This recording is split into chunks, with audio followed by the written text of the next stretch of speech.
Hello, good evening, नमस्कार। आज का हमारा टॉपिक है भक्ति काल। कल हमने आदि काल किया था, आज हम करेंगे भक्ति काल। भक्ति काल, भक्ति काल हिंदी साहित्य का इतिहास का दूसरा चरण है। पहला चरण आदि काल है, दूसरा चरण भक्ति काल है। इसका ये दूसरा चरण है। विभिन्न विद्वानों ने इसे अलग अलग नाम दिया है। जॉर्ज ग्रियर्सन ने इसे स्वर्ण काल कहा है। डॉक्टर श्याम सुंदर दास ने भी इसे स्वर्ण काल ही माना है। आचार्य रामचंद्र शुक्ल ने इसे भक्ति काल पूर्व मध्य काल माना है। आचार्य रामचंद्र शुक्ल जी ने इसको पूर्व मध्य काल का नाम भी दिया है और भक्ति काल का नाम भी दिया है।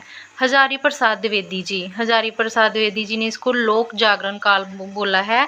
इस काल में उन्होंने आडंबरों का खंडन होते हुए देखा और लोगों को भक्ति के रास्ते चलते देखा, इसलिए इसको लोक जागरण काल कहा। इस काल में लोगों को आवृत्ति आई, वह जागृत हुए कि कैसे भक्ति के मार्ग पर चलना है और आडंबरों से दूर रहना है। भक्ति काल का समय 1375 से लेकर 1700 तक माना जा चुका है। भक्ति काल को दो मुख्य धाराओं में बांटा गया है। भक्ति काल को दो मुख्य धाराओं में बांटा गया है, सरगुण भक्ति धारा, निर्गुण भक्ति धारा, सरगुण भक्ति धारा। निर्गुण में ज्ञान मुर्गी संत साहित्य, प्रेमा सौंफी साहित्य। निर्गुण को भी आगे दो भागों में बांटा गया है, संत साहित्य, सौंफी साहित्य। सरगुण धारा में रामाश्री और कृष्णाश्री दो काव्य धारा आ जाती हैं। ये हिंदी साहित्य का एक स्वर्ण युग माना जा चुका है। इसे हिंदी साहित्य का एक स्वर्ण युग माना गया है।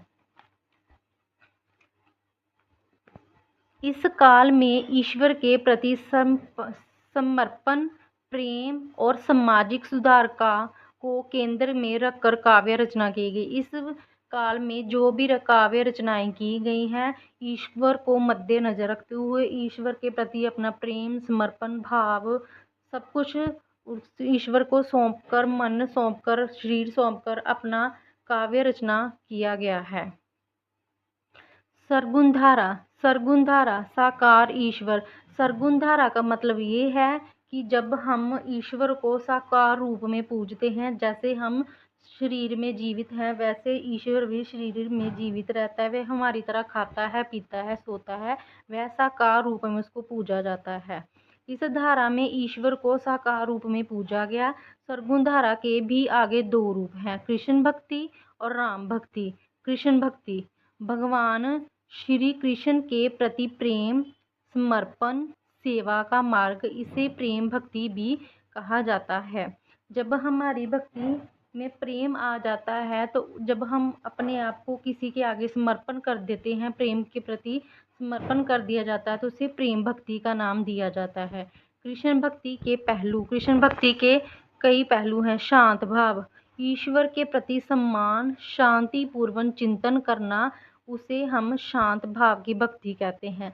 दास्य भाव, जब हम खुद को ईश्वर का सेवक मान लेते हैं, कृष्ण का सेवक मान लेते हैं, तो वह दास्य भाव की भक्ति होगी। साख्य भाव, कृष्ण को मित्र मानना। साख्य का मतलब होता है मित्रता। जब हम कृष्ण को मित्र मान लेते हैं तो वह साख्य भाव की भक्ति होती है। वात्सल्य भाव, कृष्ण को बालक रूप में प्रेम करना, अपने बच्चे की तरह प्रेम करना, वो वात्सल्य भाव की भक्ति होती है। माधुर्य भाव का मतलब जब हम ईश्वर को अपना प्रेम, अपना पति के रूप में मानकर उसकी भक्ति करते हैं, तो वह माधुर्य भाव की भक्ति आ जाती है।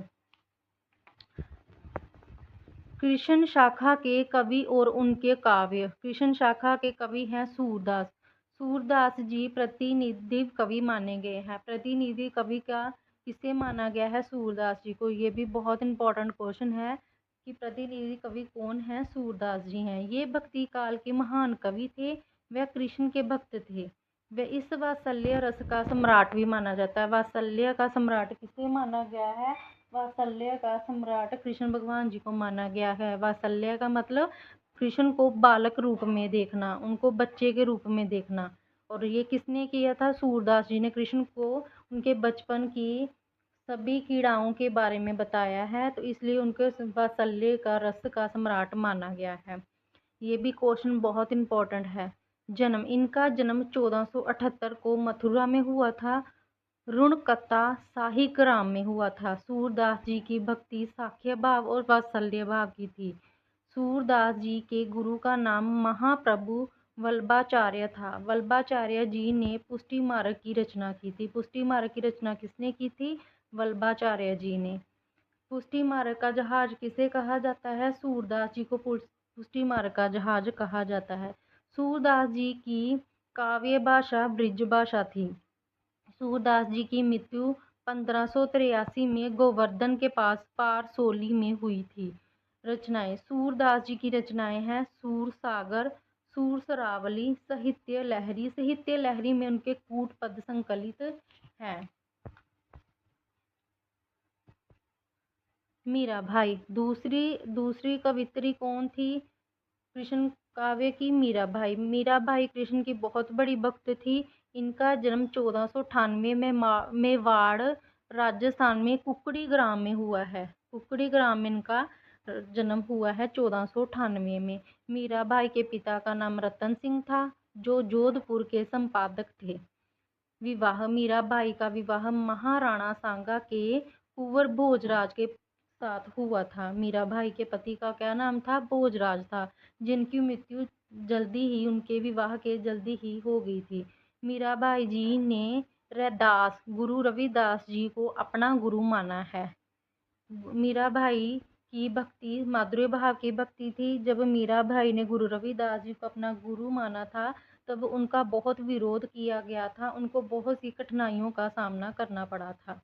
मुख्य रचनाएं, इनकी रचनाओं में मुख्य मीराबाई की पदावली है। मीराबाई की रचनाओं में सबसे इम्पोर्टेंट महत्वपूर्ण कौन सी है? मीराबाई की पदावली।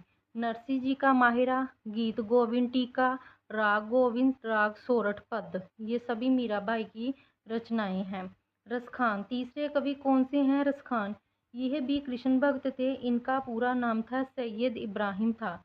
ये क्वेश्चन पूछा जा चुका है कि रसखान का पूरा नाम क्या है? सैयद इब्राहिम है। इनका जन्म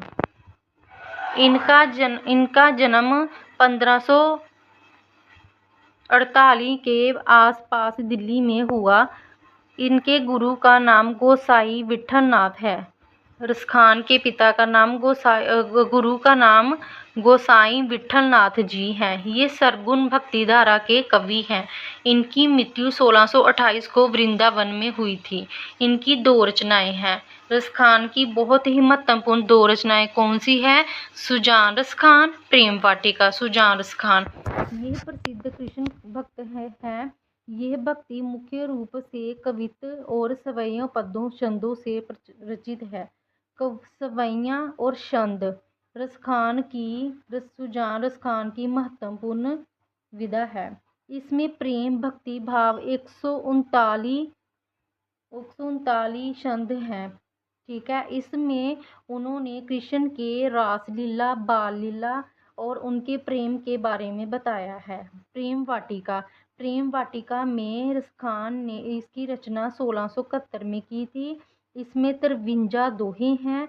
इसमें राधा कृष्ण को मालिन और माली बनाकर प्रेम के गूढ़ रहस्यों का वर्णन किया है। इस प्रेम वाटिका में रसखान जी ने राधा को मालिन बनाया है और कृष्ण को माली बनाकर उनको प्रेम में सींचा गया। इनके छोटे छोटे गूढ़ रहस्य बताए गए हैं। दोहा छंद में रचित हैं। ये ब्रज भाषा में रचा गया एक बहुत ही महत्वपूर्ण काव्य है। कृष्णदास ये चौथे कृष्ण काव्य के कवि हैं। इनका जन्म 1495 में हुआ। गुजरात में हुआ। चिल्लोत्रा गांव में हुआ था। दीक्षा, श्री वल्लभाचार्य से दीक्षा लेकर वे पुष्टि मार्ग संप्रदाय के मुख्य कवि बने थे। कृष्णदास जी भी अष्टशाप के मुख्य कवि माने गए हैं। मुख्य रचनाएं जुगलमान चरित्र, ब्रह्मगीत, प्रेम तत्व, निरूपण, राग कल्पद्म, राग रत्नाकर, ये इनकी मुख्य रचनाएं हैं। विठलनाथ जी ने अष्टशाप की रचना की थी। ये बहुत ही इम्पोर्टेंट टॉपिक है।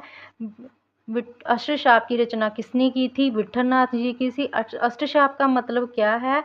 अष्टशाप का अर्थ है जिसमें महत्वपूर्ण 8 कवि रखे गए हों, चुने गए हों, उसको अष्टशाप कहा गया है। इसमें 8 कवि हैं। उसे अष्टशाप कहते हैं। वल्लभाचार्य के शिष्य, इसमें 2 विठलनाथ जी ने अपने 4 शिष्य और वल्लभाचार्य जी के 4 शिष्य रखकर इसे अष्टशाप का नाम दिया है। वल्लभाचार्य के शिष्य सूरदास, कुंभनदास, परमानंददास, कृष्णदास। विठलनाथ के शिष्य नंददास, शिवस्वामीदास, चतुर्बुद्धदास, गौरस्वामीदास। उसके बाद आ गया राम भक्ति शाखा। राम भक्ति शाखा राम भक्ति धारा के अंतर्गत मर्यादावादिता, आदर्शवादिता, सामान्य की भावना तथा उत्थान का स्वर प्रमुख रहा। ये सरगुण काव्य धारा है। एक आदर्श चरित्र, दास्य भाव, भक्ति, लोक मंगल की भावना। इस धारा को अवधी ब्रज भाषा में लिखा गया। जो राम थे उनको एक मर्यादा पुरुषोत्तम माना जाता है। उनको आदर्श पुत्र, आदर्श पति, आदर्श भाई का रूप दिया गया है। उनके प्रति लोगों की दास्य भाव की भक्ति रही है। मंगल कामना की भावना रही है। राम को एक बहुत ही आदर्श रूप में पूजा जा चुका है और पूजा जाता है। राम की भक्ति, हनुमान जी ने उनको दास्य भाव में उनकी भक्ति की थी। यह ब्रज भाषा अवधी भाषा में रचा गया है। इनका जन्म तुलसीदास। राम काव्य धारा के कवि हैं तुलसीदास। ये एक बहुत ही महत्वपूर्ण कवि रहे हैं जिनका हिंदी साहित्य में बहुत बड़ा योगदान है। तुलसीदास के बिना हिंदी साहित्य की कल्पना भी नहीं की जा सकती। गौरस्वामी तुलसीदास जी ने हिंदी साहित्य के भक्ति काल में महान राम भक्त कवि माने गए हैं। ये सबसे बड़े राम भक्त कौन माने गए हैं? तुलसीदास जी, जिन्होंने सरगुण में बहुत योगदान दिया। इनके गुरु का नाम नरहरिदास था। तुलसीदास जी का राम बोला भी नाम है। तुलसीदास जी का अगर पूछा जाए बचपन का क्या नाम है तो उनका बचपन का नाम राम बोला था। इनकी पत्नी का नाम रत्नावली था। जिनके प्रेम में ये वह दीवाने थे, उनको मिलने के लिए वह उनके मायके जाते हैं और उनके द्वारा फटकारने पर वह विराग धारण कर लेते हैं और राम भक्त बन जाते हैं, भक्ति में लीन हो जाते हैं। उसके बाद इनका जन्म 1579 इनका जन्म 1599 राजापुर उत्तर प्रदेश में हुआ। माता पिता हुलसी जी, इनकी माता का नाम हुलसी जी था और पिता का नाम आत्माराम दुबे था। मृत्यु 1680 में 80 घाट वाराणसी में इनकी मृत्यु हो गई थी। मुख्य रचनाएं रामचरितमानस, ये एक बहुत ही महान ग्रंथ है जिसे अमर ग्रंथ की भी ख्याति प्राप्त हुई है। इनको रामचरितमानस को इतिहास में एक बहुत ही बड़े अमर ग्रंथ के नाम से जाना जाता है। इसकी रचना कर तुलसीदास जी पूरे विश्व में एक महान कवि के रूप में जाने जाएंगे। यह एक महान ग्रंथ है। 16वीं शताब्दी में अवधी भाषा में हुई थी इसकी रचना 1574 में की गई थी। इसकी रचना रामचरितमानस की रचना 1574 में हुई थी। इसे पूरा होने में 2 वर्ष 7 माह 26 दिन का समय लगा था।